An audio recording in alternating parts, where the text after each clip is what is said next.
The Silent Hunt. James, Mark, and Leo were longtime friends with a shared love for hunting. They had spent years tracking game in the mountains and forests of Vermont, where they had grown familiar with the dense woods. This time, however, the trip was supposed to be something more, a retreat from their everyday lives, a chance to reconnect with nature and each other. The plan was simple: head out deep into the woods, set up camp, and hunt for a few days, with no distractions. They arrived at the remote location on a Friday afternoon, miles from the nearest town. The woods here were pristine and untouched, a hidden gem they had heard about from old hunting guides. The sun was beginning to set as they pitched their tents beside a bubbling creek.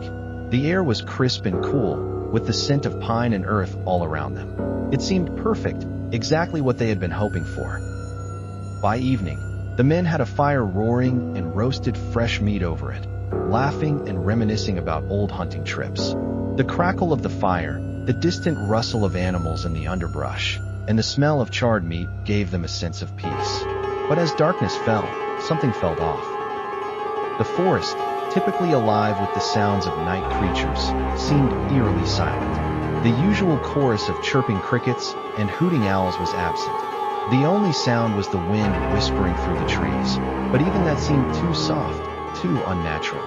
James brushed it off, attributing it to the cold air, but Mark's unease was visible. He looked around nervously, as if he could sense something watching them from the shadows. The first night passed without incident, but the uneasy feeling lingered. As the sun rose the next morning, the group set out to hunt. They split up into pairs. James and Mark headed north, Leo ventured west, and they agreed to meet back at camp before dusk. By midday, James and Mark hadn't spotted any game. Not a single deer or even a rabbit crossed their path. The forest seemed devoid of life. It wasn't just quiet, it was still, as if the very woods themselves were holding their breath. "Something's not right," Mark said, his voice low. James shrugged. "Maybe we're just too deep in the woods. The game moves farther out when the hunting pressure gets too heavy." But even as James said the words, a knot formed in his stomach. It wasn't just the lack of animals. It was the way the forest seemed to be closing in on them, the trees growing denser, the light dimming despite it being midday. The shadows seemed longer, darker than they should be. By late afternoon, they had still seen nothing. Not a single animal. Not even the usual signs, tracks, droppings, anything. They decided to head back to camp.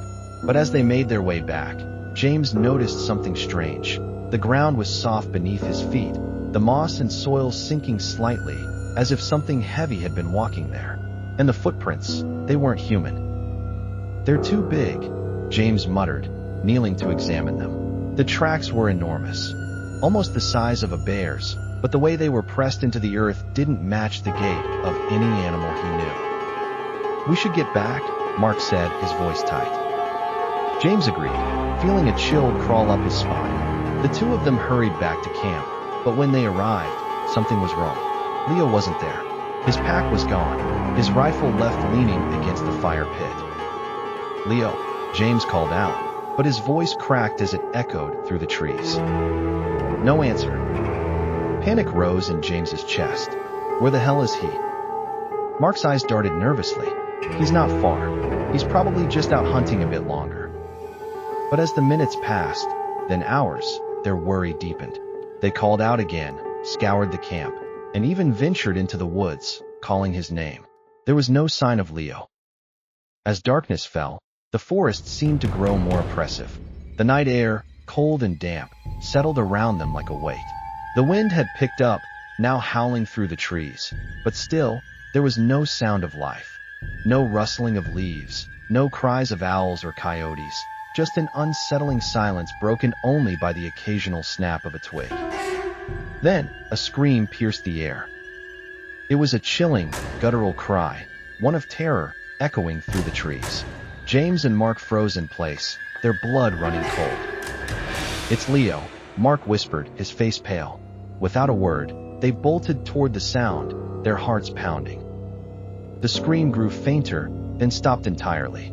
The forest had swallowed it whole, leaving only the oppressive silence behind.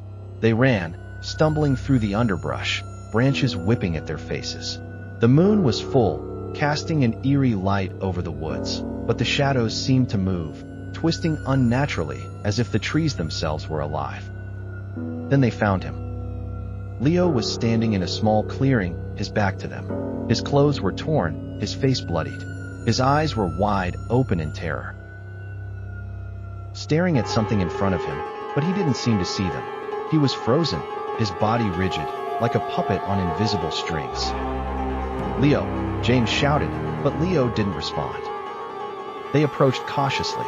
As they reached him, Mark placed a hand on Leo's shoulder, and the moment he did, Leo turned to face them.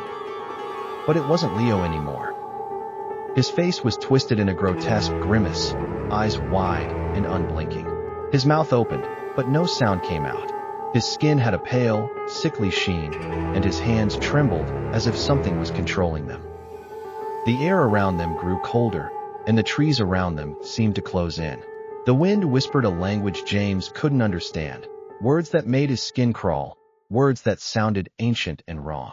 The air felt heavy, as if the very forest was watching them, waiting for something. Suddenly, Leo's head snapped back with a sickening crack.